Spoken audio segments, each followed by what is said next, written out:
waa habeen kale oo aan u sacbatumayno lamaanayaal guulaystay mid ka mid ah sawir-qaadayaashii ugu tayada badnaa horraantii qarnigan ahna aas-aasihii foota jubba xarunta NBC haddana ah ganacsadaha ugu shidan magaalada muqdisho ayaa isbuucan ku aqalgalay caasimadda.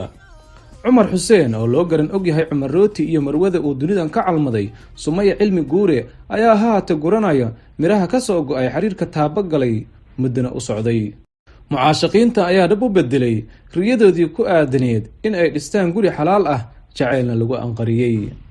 inaad heshay ruux kula oofiye ahdiga ayaa ah nasiib u hantiyay cumar rooti kagana duwan yahay rag badan oo dunida ku nool. marwo Sumaya Cilmi Guure oo ah mid ka mid ah hablaha ugu akhlaaqda wanaagsan ayaa ayduna heshay dooqeeda saxda ahaa.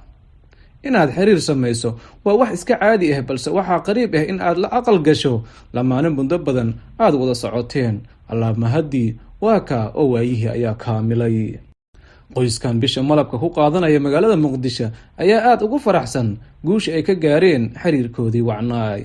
aad bay u adag tahay samankan marka la eega in uu dhaboobo riyooyin muddo la naawilaya, balse cumar iyo Sumaya ayaa taariikh u dhigay lamaanayaasha muddo wada socday ama hadda isdoondoonaya.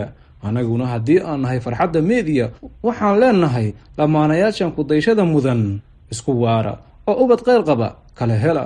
barnaamijka waxaa idiin soo jeedinayay anigoo maxamed suudi ah, maxamed gulfaanna wuu soo diyaariyey. sidaasiyo amaana allah.